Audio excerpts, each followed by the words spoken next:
This is the first episode of Genesis Encyclopedia. The Genesis was known for bringing the arcade home, and few genres capture that spirit better than beat-em-ups. Simple, physical, forward-moving.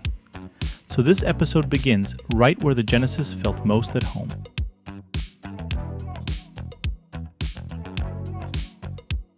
Golden Axe. Golden Axe begins with a fallen fantasy world, ruled by Death Adder, answered by 3 warriors.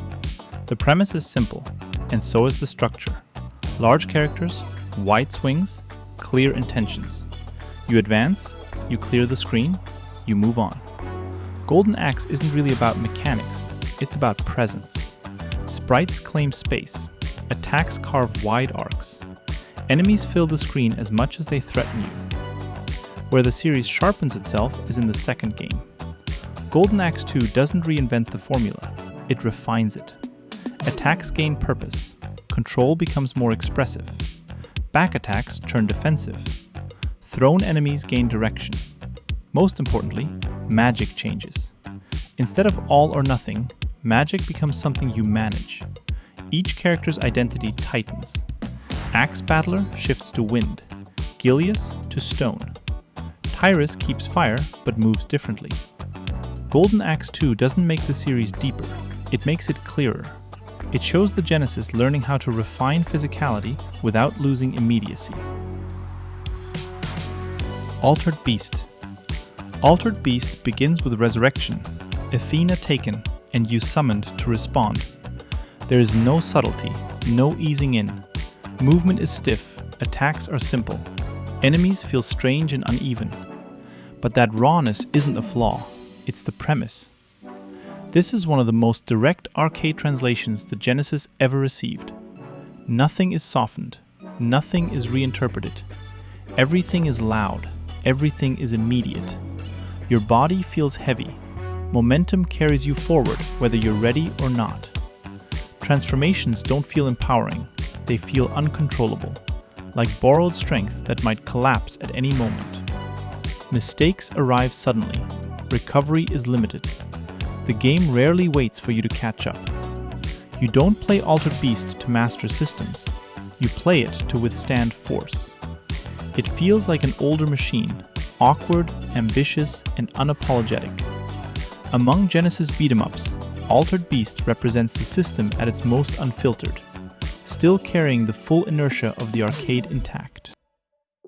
Comic Zone. Comic Zone begins with a rupture, a comic artist pulled into his own creation. The world isn't just drawn, it's enforced. Panels define space. Borders restrict movement. The page itself becomes the level.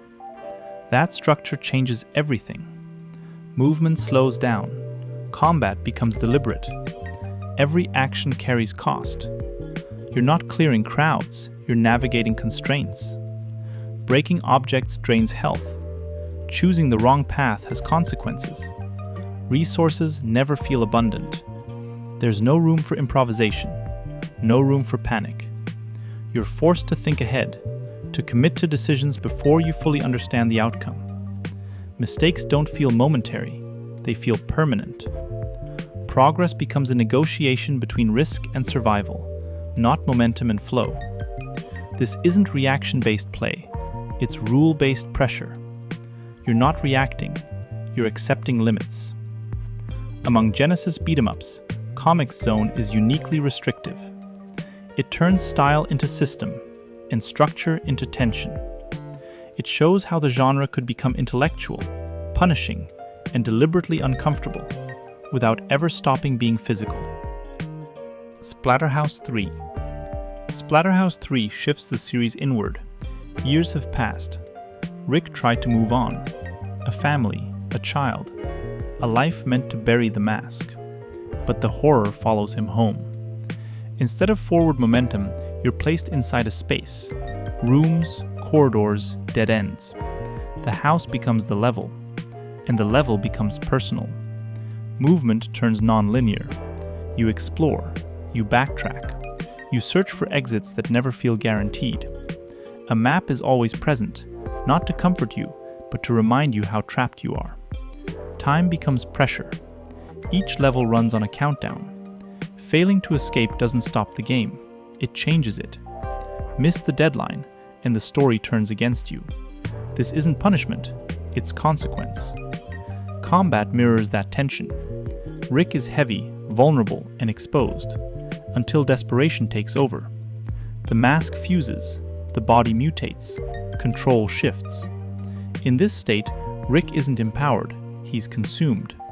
Weapons are thrown, not wielded. Flesh becomes reach. Violence loses precision. Every room cleared opens paths, forcing decisions about direction, risk, and time. By the end, what you save, or fail to save, matters. Streets of Rage series. Streets of Rage begins with a city in collapse, crime everywhere, order gone, and you stepping in block by block. Across 3 games, that simple setup becomes a clear evolution. The first game is raw. Movement is stiff but direct. It establishes the tone: urban decay, street-level combat, urgency. The second game is refinement. Movement becomes fluid. Attacks begin to chain. Combat finds rhythm. The cast expands, not just in number, but in identity. Power and speed split apart. Bodies feel distinct. The streets feel alive. Special moves replace brute force, offering control at a cost. This is where the series finds its balance: fast, expressive, and physical. The third game is ambition. Systems open up. Movement options multiply. Defense matters. Freedom increases, but so does demand. Mistakes carry weight. Mastery is expected. Together, the 3 games tell a clear story, from identity to fluency to complexity. This isn't just a trilogy, it's the Genesis learning how to stretch the arcade into something unmistakably its own. Beat-em-ups weren't just a genre on the Genesis. They were the system learning how to move, from the arcade into the living room. And that's just one chapter of Genesis Encyclopedia. If you'd like to see more, don't forget to subscribe. I'll see you in the next one.